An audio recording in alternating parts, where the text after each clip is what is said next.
sin seriously. And then Christ allows us to take sin seriously without despairing, because we have that advocate with the Father. And then in verses 3 through 6 of chapter 2, walking in light means obedience.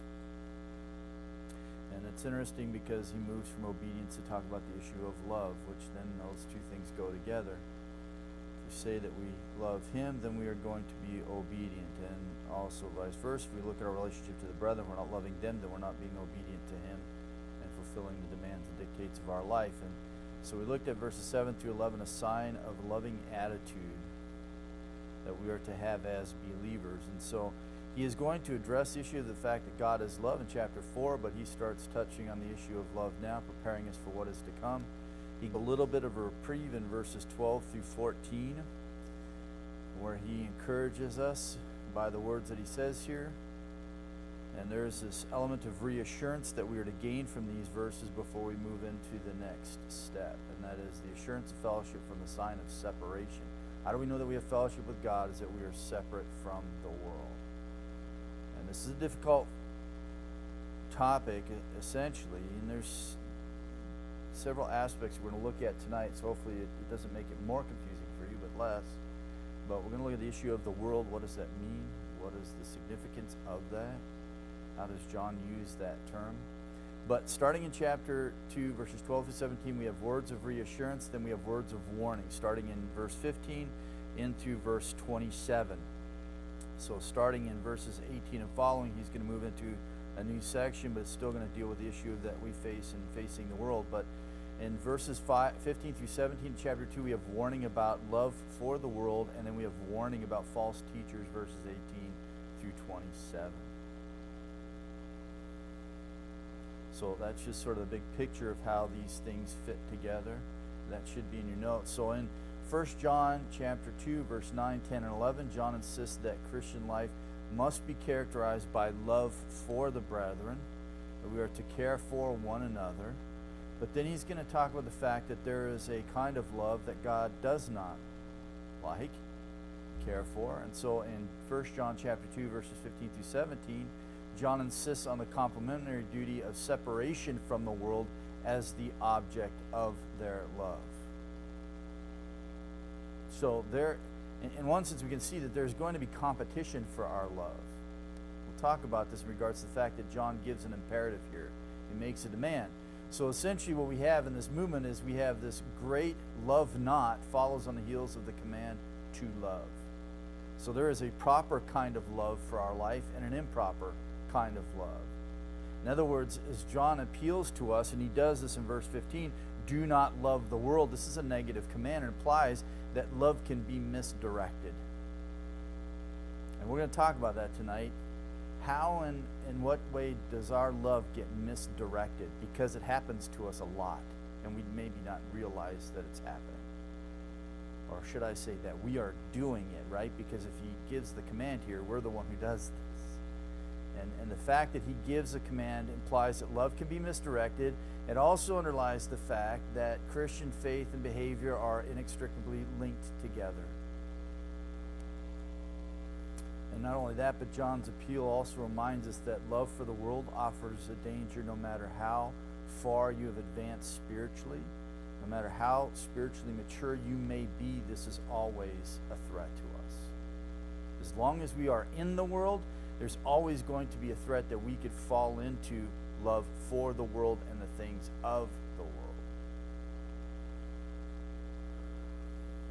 So this is something that we must always be watchful for, so we need to understand what this means. But this is the command he gives us. Do not love the world. In other words, this is a love that God hates. For some Christians, they really would not like that phrasing. They would not like the thought that God hates anything, but he does. He hates sin. He hates the sin of this world and the sinful system of this world. And for us to be lulled into loving it as we ought to be loving him, right? Robbing him of the glory and exaltation that is due him, and we can see why he would not like it. So I leave you this thought. Here's this thought by Augustine, and we're going to unpack it tonight, all right? I'm going to unpack it. So 2 quotes I want to start off with, and then we'll unfold this a little bit. But Augustine says this: He loves thee too little, who loves anything together with thee, which he loves not for thy sake.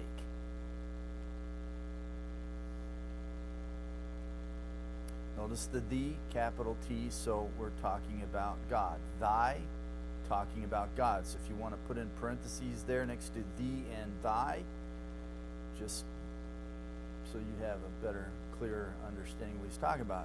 I'll read it one more time. He loves thee too little, who loves anything together with thee, which he loves not for thy sake. So essentially what happens is that there is this challenge for us as believers, children of God, and we get this challenge all over the place. Go back to the Old Testament, New Testament, whether it's looking at the instructions given the nation of Israel or to Christ as he gives them to his followers. The truth is the same, okay? So if I can do this, put a line here and say, this is the love of God, right?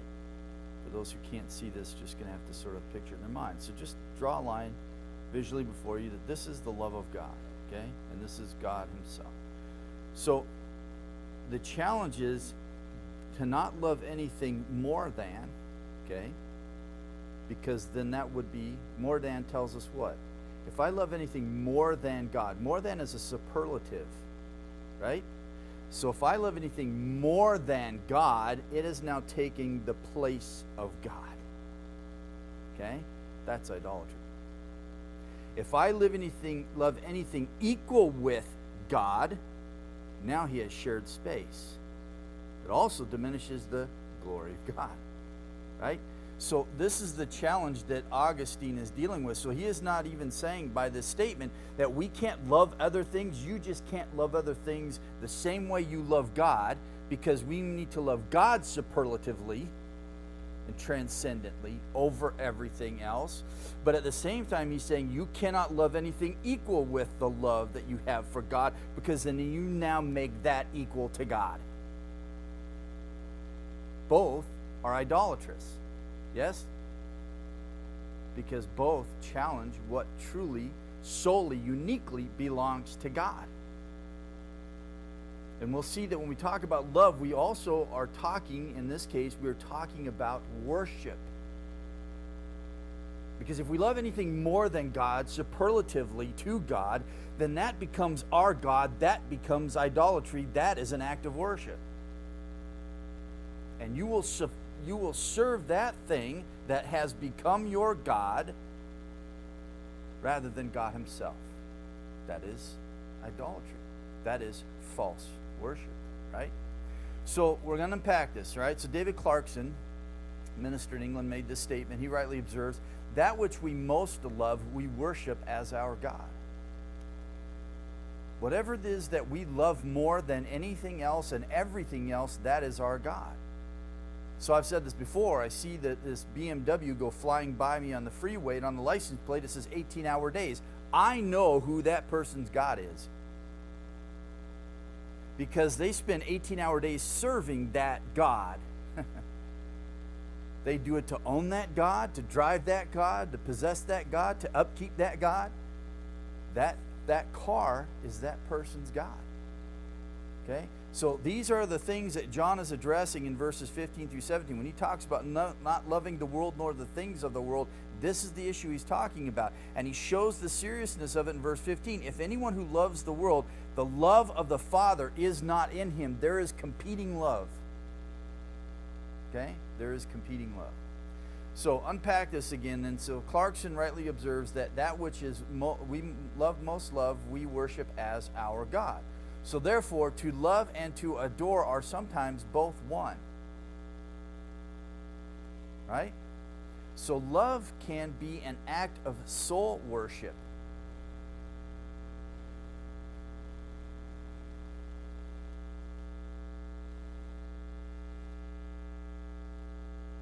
We also see this in clear statements. Love the Lord your God with all your heart, soul, and mind. Right? So love can be then, if we're talking about love and adoration together as one, then love can be an act of soul worship, right? So that which one loves, one worships. So you can put anything in this space then, right? Talking about this issue. And this is the thing that we need to wrestle with. It isn't that we can't love other people or other things or what have you, right? Question is how we love. So it is indeed true, then we could say this, that if we intend that love which is superlative and transcendent, for to love above all things is an act of honor and worship. So anything so when we take God, if I worship God, right, I love God above everything else, then He is the object of my worship. That sound. It's pure worship, right? What we're intended for. If that gets reversed any other way, right, I still have the issue of love and worship connected, but now something else has taken the place of God as my object of worship. So Christ summed it up in the issue of worship when He required of man in Matthew 22:37, love the Lord your God with all your heart, with all your soul, with all your mind. This is first and foremost. And you can't do the other, love your neighbor as yourself, unless you're doing this. Because if you're not doing this, you will not do the other accurately. This is always first and foremost. God is always superlative. God's love, our love for God is always to be transcendent and absolute because of who He is. He is God. Everything else is not God. So He's the only one that's worthy of worship. The only one who's worthy of superlative and transcendent adoration and love. So other things may be loved, but He is to be loved above all other things. He is to be loved superlatively, transcendently, absolutely, for Himself, simply because He is God. Now I can manifest love, my expression of love to God, for all the other attributes of God, but simply put, at its root, because He is God, right, He is uniquely to be loved and worshipped above all else because of who He is.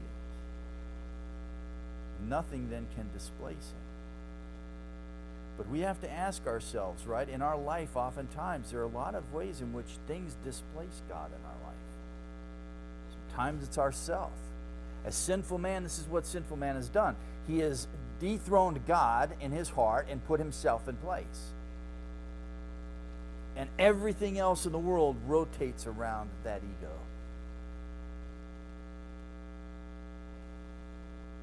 Call it narcissistic, whatever you want to call it, right? So, whatever we deal with in John as he starts having us wrestle with these truths and that, this is what he is addressing here. It's the issue of love, and where's your love placed, right? And where is God in relation to that? All of the things are to be loved in Him and for Him. So therefore, I can love other things, but they must be loved in Him and for Him. I love my children, but I love my children in Him and for Him. It's like I've always said, that when we understand that God is absolute satisfaction for us, and we are totally satisfied in Him, then we can appreciate everything else for what it was meant to truly be. And we can really appreciate it in its truest sense. Anything other than that is distortion. It's as simply as I can say it. Anything other than that is distortion. And you can fill in all the blanks that you will with your life, but that's sort of where it lies. So David Clarkson goes on to say, He looks upon us, speaking of God, He looks upon us as not worshiping Him at all, not taking Him for a God, the God, when we love other things more or as much as Himself. So this is God's view of it then, is what he is saying, and I would agree. That we are not worshiping God, and we are not taking Him as the one and only God, the true God, when we love other things more than Him or as much as Him. And this is essentially the door that Augustine opened up with the statement or the quote that I addressed from. So this is what John is going to have us wrestle with when he moves through these 3 verses. Right? And essentially, it's just the first verse. Do not love the world nor the things in the world. If anyone loves the world, the love of the Father is not in him. In other words, you don't love the Father. You cannot love the world and the things in the world and love the Father at the same time like that, right? So now that's just, okay, it's messing our lives up a little bit, right? So the warning that begins this section in 15a is followed by a view of its overwhelming necessity. The love of the world is incompatible with the love of the Father. For the objects of love determine its character.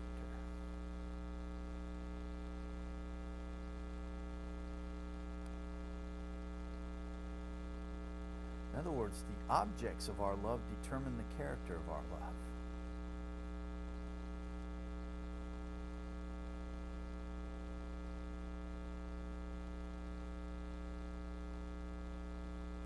Just in like the issue of our faith, the object of our faith reflects the character of our faith.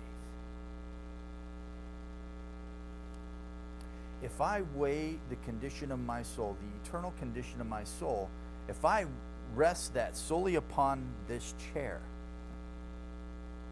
and it is the object of my faith for my salvation, my faith is empty, null and void. Why? Because the object is worthless.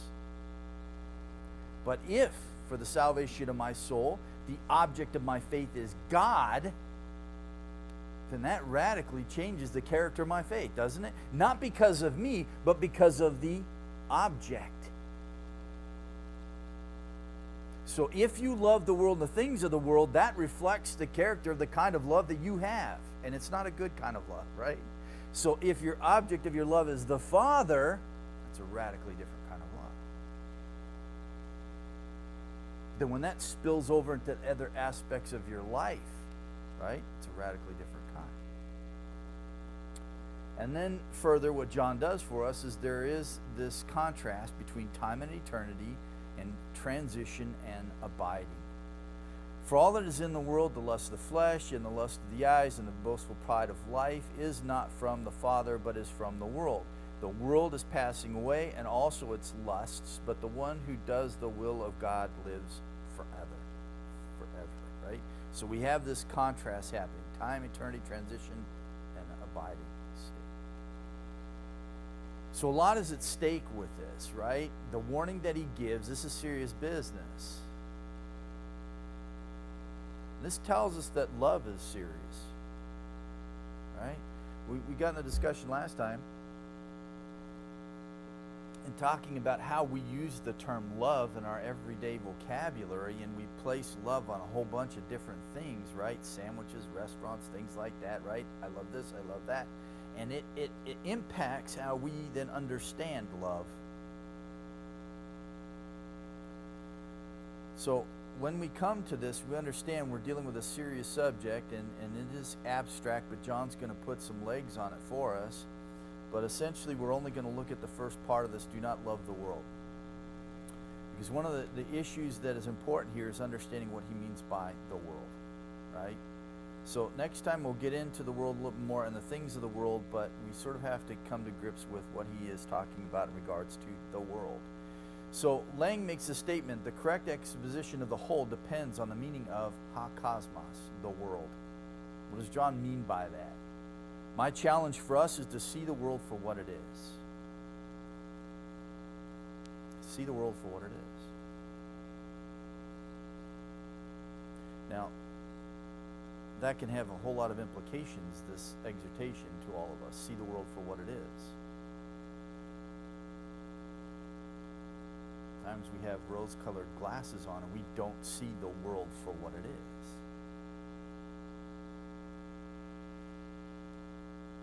There is a book, and one of the questions on the jacket of the book asks the question, has the success of America influenced born-again Christians? And has it rendered them impotent? In other words, has the success in America had a destructive effect upon Christians and the church? And the answer is yes. Yes.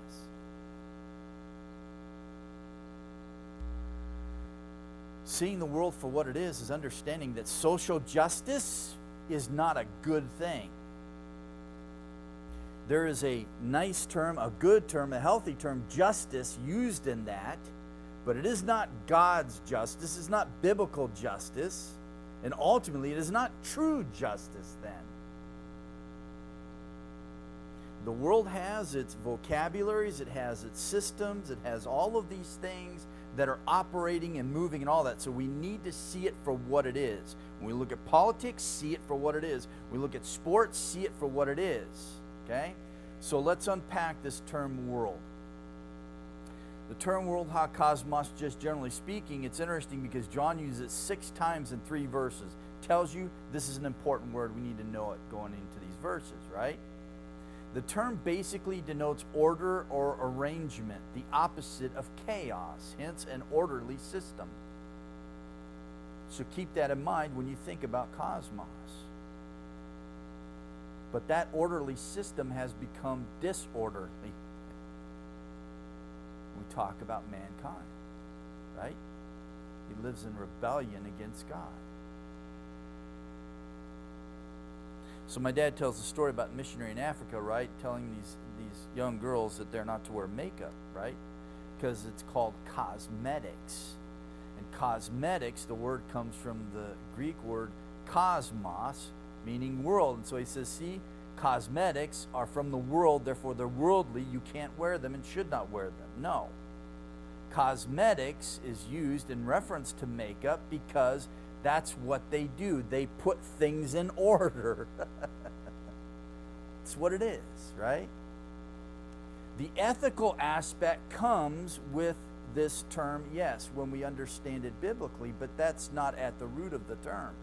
So it's an orderly system. So when God created the cosmos, He created an orderly system. You cannot look at the cosmos and not realize there is an intelligent designer. It's completely obvious. So much so that Romans 1 says that man is without, right, excuse. We'll never be able to stand before God and go, I didn't know. He's going to say, yes, you did, because I created it so you would know. So the New Testament word for world has at least 3 different meanings. And I would say to you, just keep in mind that the term world is a broad term, how it can be used. There are different aspects of it that are focused on, but it does not set aside some of the other aspects of it. Okay? I'm just going to show you. So I'm going to try to unconfuse some of this a little bit and try to put some shape to it. So sometimes the word means the physical world, the earth. God made the world and everything in it. Right? But understand that this world has been influenced and affected by sin. It's been cursed, right? So again, we can look at it in regards to the physical world, but does not completely remove from us an understanding biblically that there is something else that may be involved with it. John 21:25 says this, there are many other things that Jesus did. If every one of them were written down, I suppose the whole world would not have room for the books that would be written. Just the world space-wise, right? The earth in and of itself. Okay? So it can be used that way, and by John, it is used that way in his gospel. Same writer of 1 John. It also means the human world or mankind, for God so loved the world. Okay? So, but be careful, because we cannot completely just remove the idea of the ethical element from this. Why? When you look at John 3 in that context, right, we understand that this idea of the world cannot be devoid of the ethical aspect. So as applied to human beings, talking about the love of God is not the consequence of their loveliness, but it is sublime truth that God is love. And it's not the fact that God is love, that He loves the world, right? Mankind, humanity, even in their rebelliousness. So God doesn't love man so love the world, right? Does not love mankind because mankind is lovable. He loves them in spite of themselves. That's the thing to admire about the love of God and why it's so something that you and I should pursue, because he loves the world even though the world is wicked and evil, right? And that is laid out in John 3. So you can't completely just set aside the idea of this ethical aspect. But that is the focus that he's making, is mankind, right? Humankind.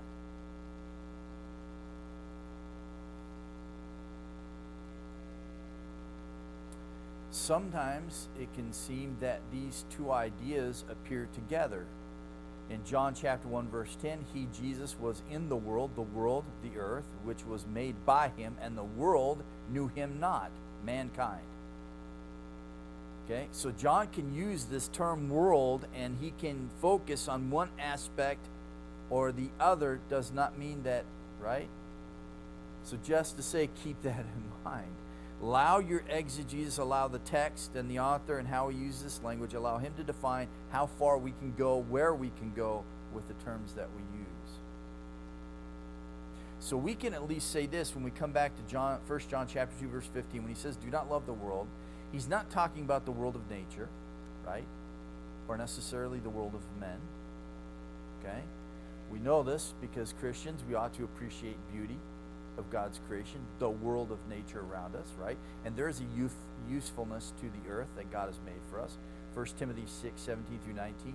Command those who are rich in this world's goods not to be haughty or set their hope on riches, which are uncertain, but on God who richly provides us with all things for our enjoyment. Now, a lot of people like to leave it here because then this gives them a reason why they can go and enjoy all the things that they have for themselves. But they forget the next verse. Tell them, right? Tell them to do good, to be rich in good deeds, to be generous givers, and share with others. Right? The whole context. The whole context. Verse 19 takes it further. In this way, they will save up a treasure for themselves. This is true savings. You will save up a treasure for yourselves as a firm foundation for the true future, and so lay hold of what is truly life. We save up for the wrong future and the wrong life. Right? So, but to say the things of this world have been given to us to use in a way in which we can glorify God and benefit others and all of these things, right? But they are not to be the objects of our love, but we can appreciate them. And certainly we ought to love people, because this is what we're instructed as believers, not merely to love our friends, but even our enemies. Love your enemies, right? Bless those who curse you. Pray for those who persecute you. So obviously John isn't focusing specifically on that. Then what is he talking about? There would seem that as John is addressing this issue in regards to the world, that he is talking about it as our enemy, and he is talking about this invisible system opposed to God and Christ. And this oftentimes is John's focus when he talks about the world. The world is in rebellion against God, and it involves humanity, and it is controlled by Satan, but it is a system that is operating. Okay? So, take this a little bit further for you, right? We use this word like this in our vocabulary. So sometimes we get confused and don't realize that we speak like this all the time, but we use the word world in the sense of a system in our daily conversation. In other words, when you watch a TV announcer and he says, we bring to you the news from the world of sports, that's what he's talking about. He's talking about a system, the world of sports. The world of sports is not a separate planet or a continent, right? We know that's not what he's talking about. When he talks about the world of sports, he's talking about an organized system made up of ideas, people, activities, purposes, and on you go. It is a system. So the same thing when we talk about the world of finance or the world of politics. These are systems of their own.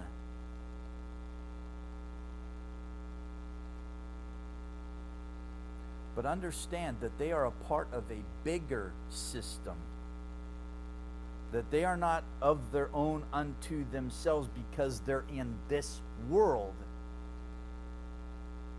Nothing is untainted by Satan. Nothing. Nothing. There's no safe space. Except for heaven. That is the ultimate safe space. If we're going to call anything that, that's it. So behind what we see in sports and in finance and in politics, there is a system, but there is also a system behind those systems that is driving and governing everything. And the Bible refers to this as Satan's system. This is the world, opposing God and the work of Christ.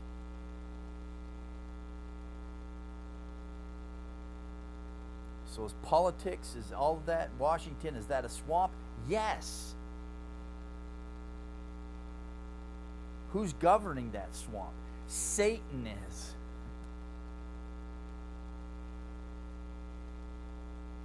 We sometimes walk into our life thinking that somehow he's not operative in everything that's going on around us. Like somehow there are these neutral zones. There's nowhere that is neutral. Nowhere.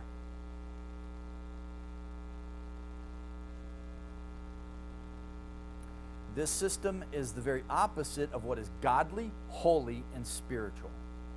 This system contends for our children's attention.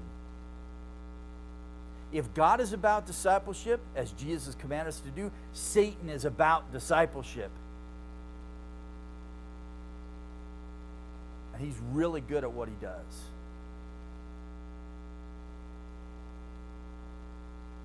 And the scary thing is that we oftentimes help him.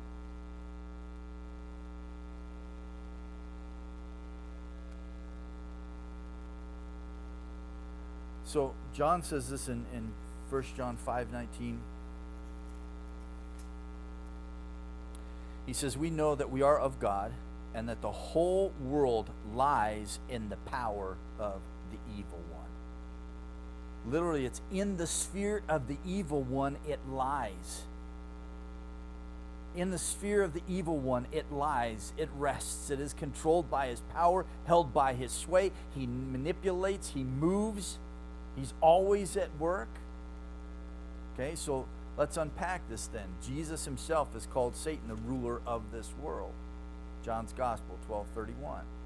The devil has an organization of evil spirits, according to Ephesians, as we've seen, working with him and influencing the affairs of this world. There are demons operative in the world. Do I believe in UFOs, unidentified flying objects? Yes. Angels and demons. Not aliens. As we understand it. So just as the Holy Spirit uses people to accomplish God's will on earth, so Satan uses people to fulfill his evil purposes. He's always working. Unsaved people, whether they realize it or not, according to Ephesians chapter 2, verses 1 and 2, that they are energized by the prince of the power of the air, the spirit that now works in the children of disobedience. He uses them and they don't even know he's using them. Does it surprise me when a politician lies? No. If they're an unbeliever, should it surprise me? No. 10 times no.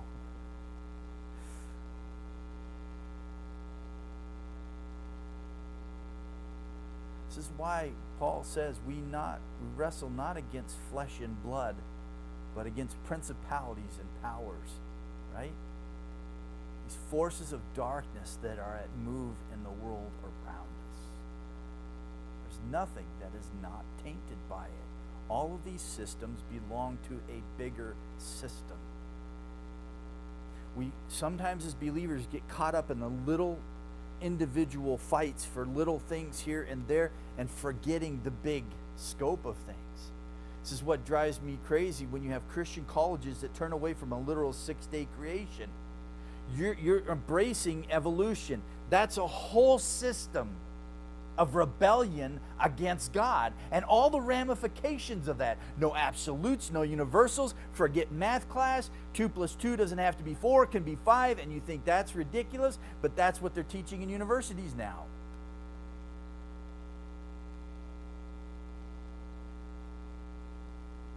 Satan is not just some imaginary creature who wears a red suit and has tattooed arms and a pitchfork and a pointy tail and horns.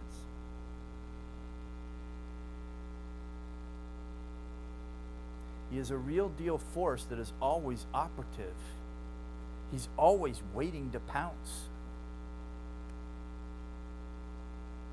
So unsaved people belong to this world, therefore they're children of this world, and their father is Satan, the father of lies.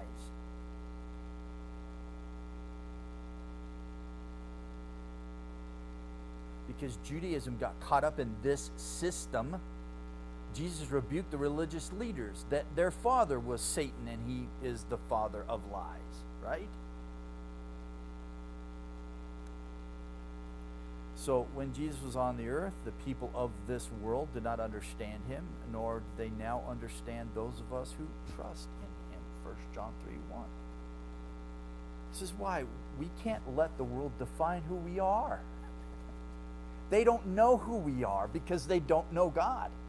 And they don't have a relationship with Christ. So you can't tell me what the cross means. You can't tell me what love means, because my God, the God of the Word, the one true God, is the God who is love. He defines it. I don't. You in this system here cannot tell me what that means because you don't know him. Therefore, you don't know what it means. But the world is shaping our theology in the churches. Young people are letting go of the inerrancy and infallibility of the Word of God and the authority then of the Word of God. When you jettison those, what do you have? And they don't realize that they're not just talking about the book, they're talking about the God of the book. In other words, you impugn the character of this, you impugn his character.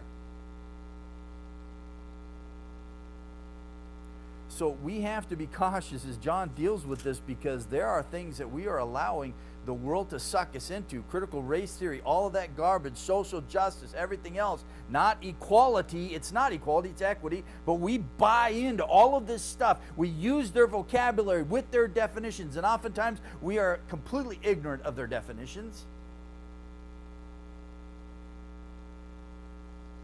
So we have to be mindful of this is what is always going on around us. And as believers, this is not our home.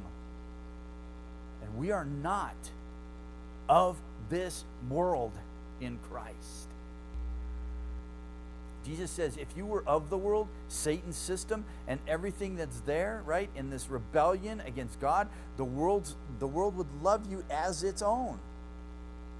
But because you are not of the world, but I have chosen you out of the world, therefore the world hates you.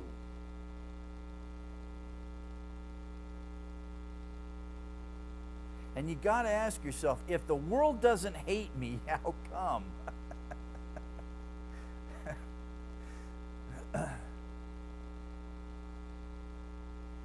Because maybe I'm drinking way too much of its Kool-Aid.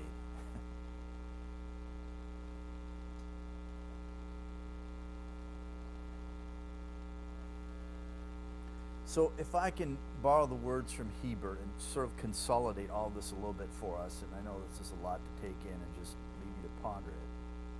We'll come back and look further at what he means by the things of this world. But Hiebert says this, talking about the cosmos, how cosmos, the world, it could be used to denote the earth, which we've seen, or the world of mankind and its various organizations and systems. But because of the fallen nature of the human race, the term predominantly has an ethical import. The human race and its alienation from an opposition to God. John here had in view the world of humanity in its rebellion against God and dominated by the evil one. There are all of these systems, but there is the system that is governed by the prince of the power of the air, the ruler of this realm. Holds sway over it. It's within his power and his influence. So this is what John is addressing as he brings us into this first warning that we have. He's going to follow it up with reasons for this in verses 15 through 17. First reason he gives in the latter part of verse 15 and verse 16, and the second reason he gives in verse 17.